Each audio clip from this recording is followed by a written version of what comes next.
Você já se pegou assistindo aquele vídeo inspirador ou lendo um livro fantástico, ouvindo às vezes um sermão incrível e balançando a cabeça positivamente, dizendo assim: Nossa, isso é maravilhoso, eu preciso mudar. Mas 30 minutos depois, você já esqueceu tudo e continuou agindo exatamente da mesma forma e do mesmo jeito. Por que será que é tão difícil concordar com a verdade na teoria, mas difícil de deixar que ela mude a nossa vida na prática? Seja muito bem-vindo ao nosso programa Gotas de Esperança, um programa da Igreja Batista Missionária do Maracanã. E hoje, no nosso terceiro episódio, que estamos estudando a carta de Tiago, vamos ler no capítulo 1, dos versos 12 a 27.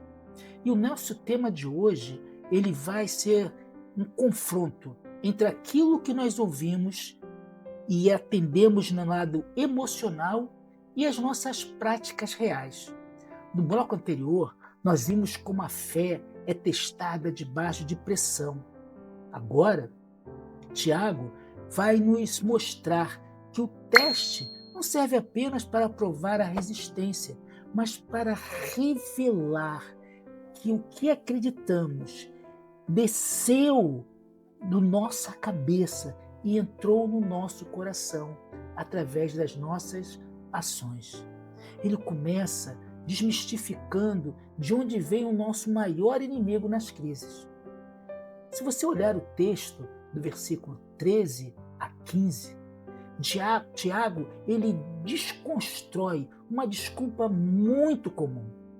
Quando estamos sob pressão, a nossa tendência é culpar o ambiente, culpar as pessoas, ou até mesmo, por incrível que pareça, culpar a Deus pelas nossas quedas.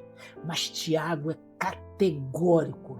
Deus não tenta ninguém. Ele explica que cada um é tentado pela sua própria cobiça, quando esta o atrai e seduz. É um processo. O desejo interno é alimentado e dá luz ao pecado. E o pecado, uma vez consumado, gera morte. O problema real não está fora, não está nos ambientes, mas está dentro de nós. É por isso que, para combater esse engano, Tiago, no versículo 22, ele fala: sejam praticantes da palavra e não apenas ouvintes, enganando-se a si mesmo. Para ilustrar isso, ele usa uma metáfora que chega a ser até engraçada. Ele diz que aquele que apenas ouve a verdade, mas não a pratica, é igual um homem que olha para o seu próprio rosto no espelho, repara as suas imperfeições, mas logo depois se retira, esquece completamente o que ele viu. O espelho, ele cumpre a função de mostrar a realidade, mas o homem escolhe ignorar. Tiago, ele argumenta que a Bíblia é esse espelho da alma. A palavra de Deus nos confronta, ela nos mostra onde precisamos mudar. Mas se formos apenas ouvindo o diagnóstico e não tomarmos atitude para mudar, estaremos vivendo o auto-engano. No capítulo 1, Tiago, ele decide dar nome aos bois. Ele define que, afinal de contas, uma espiritualidade que funciona no mundo real. Precisamos ter essa espiritualidade na prática. E ele usa o termo religião, que naquela época estava muito ligada aos rituais, a cerimônias, a roupas especiais, diferente do que nós usamos hoje. Tiago, ele diz o seguinte: se alguém se considera religioso, ou seja, pratica uma religião, mas não refreia a sua língua, engana-se a si mesmo e a sua religião não tem valor nenhum. Ali não é religião, não é denominação, é o seu ritual, a maneira como você se veste, a maneira como você fala, se isso não modifica os seus atos no dia a dia, não tem nenhum valor. Nós temos que mudar, sim, os nossos padrões, mas também temos que fazer isso na prática. E qual o padrão de Deus para uma espiritualidade aceitável? Tiago, ele resume com 2 ações práticas de impacto, tanto social quanto pessoal. No aspecto social, ele fala que nós devemos cuidar dos mais frágeis, dos órfãos, das viúvas, das suas dificuldades. Naquela época não existia sistema de previdência social, né? Os órfãos e as viúvas eram a classe mais vulnerável e desprotegida da sociedade. Cuidar deles significa praticar a verdadeira justiça de Deus como base social. Não que isso seja o nosso objetivo final, mas é o meio pelo qual nós anunciamos Jesus, através da prática do amor, através do serviço, através de servirmos uns aos outros. Precisamos manter-nos incontaminados por esse mundo.